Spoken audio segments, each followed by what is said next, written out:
continuing the visit Arabi, who will talk to us about her story of success, especially in the field of swimming. It will be followed by our Eye of Horus, and in it we will be continuing the visit of the Hassan Ragab Museum. As for our Africa page, in it we will be reviewing together the highlights of the Luxor African Film Festival.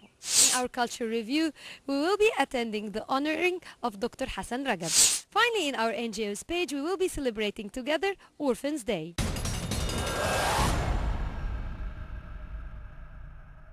In today's story of the week, we have a unique story of success. It's the story of Dr. Engineer Nadia Al-Arabi.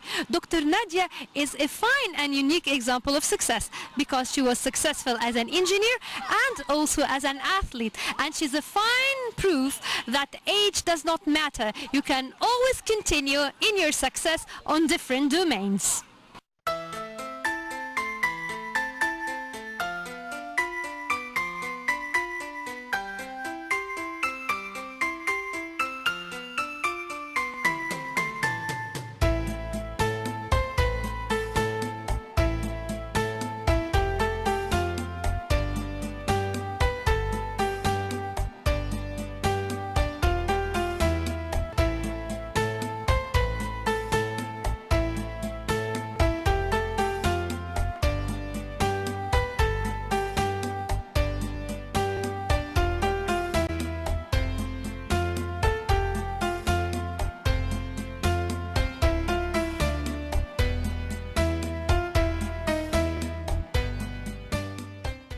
I'm happy to have with me Engineer Nadia Al-Arabi, who's not only an engineer but also a very impressive swimmer, who will talk to us about her life and also about how she managed to achieve international positions in the field of swimming.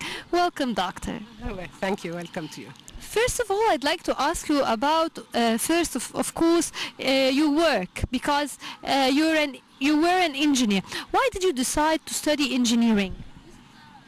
I always loved maths and physics. That's why I studied engineers. I have my parents, my late parents were both doctors, but I preferred engineering because I loved mathematics as a child. Yes. After that, after you graduated, you worked as an engineer. What was exactly your field of speciality? I graduated as an electrical engineer in 1967, and I studied my master's in computer science, and computer science at that time was very new.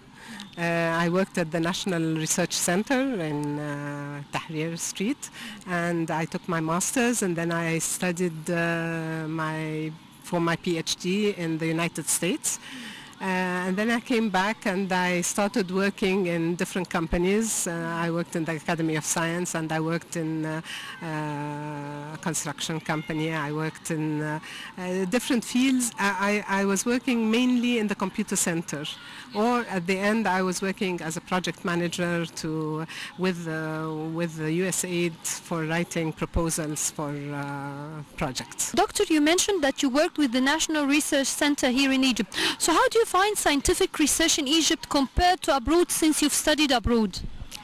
I find that we need to have a lot of equipment, a lot of support. But that was then. I don't know, maybe they have advanced that now a lot. But when I was studying, it was a bit difficult to study. I was studying in a new field. I was studying in the Arabization of computers, and the computers at that time were only in English. And we did not have a lot of papers published at that time in this field. So it was very difficult to study. When I studied in the States, I also studied in a new field, which is database. But at that time it was new. I'm speaking about in the 70s. So, but they had a lot of papers. It was very easy to go to the library and ask for any paper, and they would photocopy. Doctor, you mentioned earlier that you worked with the National Research Center. How, at that time, did you find the research in Egypt, at that time, of course? At that time, the research needed more equipment, more books, more references to find. I was working in a new field. I was working in the Arabization of computers. I took my master's in Arabization in computers, and we hardly had any references to go through. So it was very difficult to start a new field. When I went to the States, to study in my PhD. I studied also a new field at that time, which was database, but they had a lot of references. There were a lot of universities working at the same time in the same field, and all the universities helped each other, and there was a lot of help up there. Doctor, when did you get married? I got married 2 years after I graduated. So how did you manage to do the master's and PhD when you were still and travel abroad while you were married? I had a lot of support from my late husband. He also was doing his PhD at that time, and he knew that it was important for me to finish my master's and my PhD since I'm working in the National Research Center. So he was very supportive of my husband. When your late husband was alive and now you were an engineer, you had to work, and you later on became a mother, I understand, because you told me before the interview that you're a grandma as well. What's the equation for a woman, a working woman, to be successful both indoors at the house and also outside, because you reached high positions in a variety of establishments you worked for?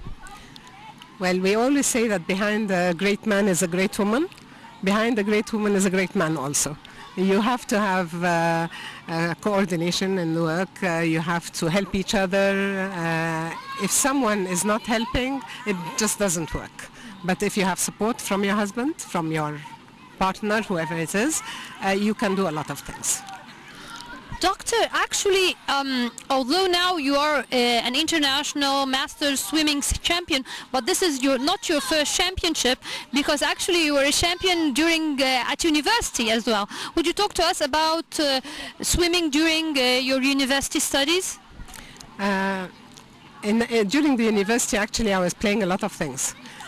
Any free time I had between lectures, I was either playing swimming or ping pong or basketball or athletics. I used to have championships in running, in high jump. I used to go a lot with the university in any sports they want, because I just loved sports. So when did you start swimming in general in your life? I started swimming, I was around 6 years old.